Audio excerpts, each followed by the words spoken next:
അമിത്ഷായുടെ അംബേദ്കർ വിരുദ്ധ പരാമർശത്തിൽ പ്രതിപക്ഷം പ്രതിഷേധം കടുപ്പിക്കുന്ന സാഹചര്യം. ഡൽഹിയിൽ ഇന്ത്യ സഖ്യത്തിന്റെ പാർലമെന്റ് മാർച്ച് തുടരുകയാണ്. പാർലമെന്റ് വളപ്പിലേക്ക് മാർച്ച് കടന്നിരിക്കുന്നു. നേരത്തെ കവാടത്തിൽ തടയുമെന്നായിരുന്നു പ്രതീക്ഷിക്കപ്പെട്ടിരുന്നെങ്കിൽ കവാടത്തിൽ തടഞ്ഞില്ല, വളപ്പിലേക്ക് കടത്തിവിട്ടു. പക്ഷേ വളപ്പിനുള്ളിൽ തന്നെ ഒരു നിശ്ചിത സ്ഥലത്ത് ബാരിക്കേഡ് വെച്ചുകൊണ്ട് മാർച്ച് തടഞ്ഞിട്ടുണ്ടെന്നാണ് മനസ്സിലാക്കുന്നത്. രാഹുൽ ഗാന്ധി മുൻനിരയിലില്ല. രാഹുൽ ഗാന്ധി അകത്ത് നിന്ന് പാർലമെന്റിനകത്ത് നിന്ന് പ്രതിഷേധത്തിൽ ജോയിൻ ചെയ്യാം എന്നുള്ള ഒരു നിലപാടിലേക്കാണ് ഇപ്പോൾ ഇന്ത്യ സഖ്യം എത്തിയിരിക്കുന്നത്. നിലവിൽ മുൻനിരയിൽ മല്ലികാർജ്ജുൻ ഖാർഗെയും പ്രിയങ്ക ഗാന്ധിയും. നമുക്കിത് തത്സമയ ദൃശ്യങ്ങളിലേക്ക് പോകാം.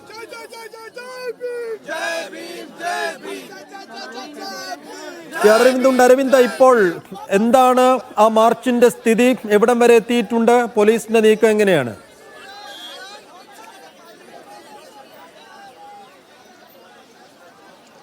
സൈഫുദ്ദീൻ, പാർലമെന്റിലേക്കുള്ള എംപിമാരുടെ മാർച്ച് ഇപ്പോൾ പാർലമെന്റ് വളപ്പിലേക്ക് കടന്നിരിക്കുകയാണ്. 11 മണിക്ക് സഭയ്ക്കുള്ളിൽ പ്രതിഷേധിക്കാനാണ് ഇപ്പോൾ എംപിമാർ തീരുമാനിച്ചിരിക്കുന്നത്. കൃത്യം 10 മണിക്ക് തന്നെ ഇന്ത്യ സഖ്യ എംപിമാർ ഇന്ന് വിജയ് ചോക്കിൽ എത്തുകയും ശക്തമായ പ്രതിഷേധമാണ് അവർ അമിത്ഷായ്ക്കെതിരെ ഉയർത്തിയത്. പ്രധാനമായും അമിത്ഷായ്ക്കെതിരെ ആ പോസ്റ്ററുകളും ഫ്ലക്സും അതുപോലെ തന്നെ പ്ലക്കാർഡുകളും ഉയർത്തിക്കൊണ്ടായിരുന്നു ഇന്ത്യ സഖ്യ എംപിമാരുടെ പ്രതിഷേധം.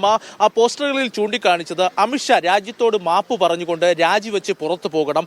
അംബേദ്കർ എന്ന് പറഞ്ഞാൽ രാജ്യത്തിന്റെ ആശയങ്ങളുടെ പ്രധാനപ്പെട്ട ആളാണ്, രാജ്യത്ത് വലിയ രീതിയിൽ ബഹുമാനിക്കുന്ന ഒരാളാണ്. അതുകൊണ്ട് തന്നെ അദ്ദേഹത്തെ അപമാനിക്കുന്ന ഒരു തരത്തിലുള്ള പരാമർശവും തങ്ങൾ അനുവദിക്കില്ല. തങ്ങൾ എത്ര അടിച്ചമർത്തൽ നേരിട്ടാലും അംബേദ്കർ വേണ്ടിയുള്ള പോരാട്ടം തങ്ങൾ തുടരുമെന്ന് തന്നെയാണ് ഇന്ത്യ സഖ്യ എംപിമാർ വ്യക്തമാക്കിയിരിക്കുന്നത്. കഴിഞ്ഞ ദിവസം നമ്മൾ പാർലമെന്റിൽ കണ്ടതാണ്, വലിയ രീതിയിലുള്ള സംഘർഷാവസ്ഥയിലേക്ക് പാർലമെന്റ് വളപ്പ് പോയിരുന്നു. രാഹുൽ ഗാന്ധിക്കെതിരെ കേസ് എടുക്കുന്ന നിലപാടിൽ വരെ പോലീസ് എത്തുന്ന ഒരു സാഹചര്യം ഉണ്ടായിരുന്നു. പക്ഷേ ഇന്ന് ഈ വിഷയം കൃത്യമായി പാർലമെന്റിൽ ചർച്ച ചെയ്യണമെന്ന് ആവശ്യപ്പെട്ടുകൊണ്ട് കോൺഗ്രസ് ലോക്സഭയിലും അതുപോലെ തന്നെ രാജ്യസഭയിലും നോട്ടീസുകൾ നൽകിയിട്ടുണ്ട്. ലോക്സഭയിൽ കൊടിക്കുന്നിൽ സുരേഷ് എംപിയും അതുപോലെ തന്നെ മാണിക്യം ടാഗറുമാണ് അടിയന്തര പ്രമേയ നോട്ടീസുകൾ നൽകിയിരിക്കുന്നത്.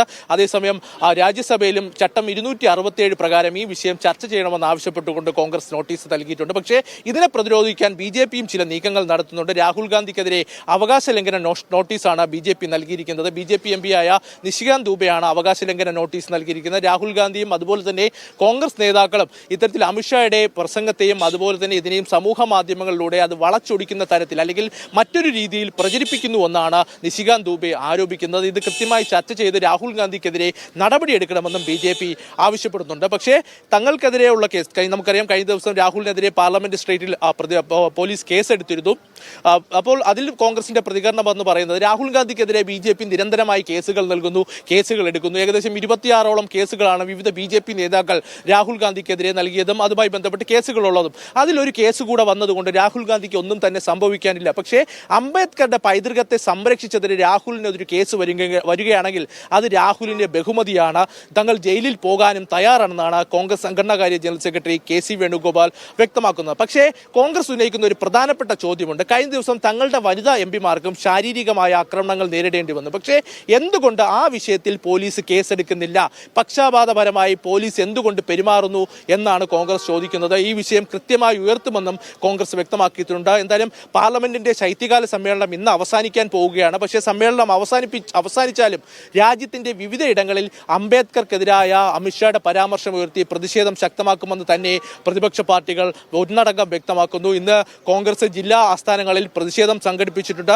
വരും ദിവസങ്ങളിൽ കൂടുതൽ പ്രതിഷേധങ്ങൾ സംഘടിപ്പിക്കുമെന്ന് തന്നെ ഇന്ത്യ സഖ്യം വ്യക്തമാക്കുന്നു. ഒരുപക്ഷെ സംയുക്തമായൊരു സമരത്തിലേക്ക് ഇന്ത്യ സഖ്യം പോകുന്ന ഒരു സാഹചര്യമുണ്ട്. കഴിഞ്ഞ ദിവസങ്ങളിൽ ആം ആദ്മി പാർട്ടി വലിയ രീതിയിൽ പ്രതിഷേധങ്ങൾക്ക് നേതൃത്വം നൽകിയിരുന്നു.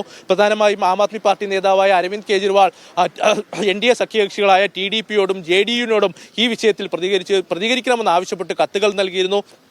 പ്രധാനമായും അദ്ദേഹം ചൂണ്ടിക്കാണിക്കുന്നത് BJP ഈ വിഷയത്തിൽ എടുക്കുന്ന നിലപാടാണോ TDPക്കും JDUവിനും ഉള്ളത് എങ്കിൽ അവർ അത് വ്യക്തമാക്കണമെന്നും കൃത്യമായി അരവിന്ദ് കെജ്രിവാൾ ചോദിക്കുകയാണ്. അന്തരം ഇന്ത്യ സഖ്യം അംബേദ്കർക്കെതിരായ അമിത്ഷായുടെ പരാമർശത്തിൽ ഒറ്റക്കെട്ടായി മുന്നോട്ട് പോകുന്നു. 11 മണിക്ക് പാർലമെന്റ് ആരംഭിക്കുമ്പോൾ ശക്തമായ പ്രതിഷേധം ഉയരും. പാർലമെന്റ് ആരംഭിക്കേണ്ടതുണ്ട്. അതുകൊണ്ട് തന്നെ അല്പസമയത്തിനകം തന്നെ ഈ മാർച്ച് അവസാനിപ്പിക്കേണ്ടി വരും ഇന്ത്യ സഖ്യത്തിന്, പ്രതിപക്ഷ MPമാർക്ക്. അതുകൊണ്ട് ഇനി മിനിറ്റുകൾ മാത്രമേ ബാക്കിയുള്ളൂ. ഏറെക്കുറെ ഈ മാർച്ച് അതിന്റെ വൈൻഡപ്പിലേക്ക് കടക്കുന്നു. ഇനി സഭയ്ക്കകത്തുള്ള പ്രതിഷേധമാണ്. രാഹുൽ ഗാന്ധി ഇതുവരെ വിജയ് ചൗക്കിൽ തുടങ്ങി പാർലമെന്റ് വളപ്പ് വരെ പോയ പാർലമെന്റ് മാർച്ചിന്റെ മുൻനിരയിൽ എവിടെയും രാഹുൽ ഗാന്ധി ഉണ്ടായിരുന്നില്ല.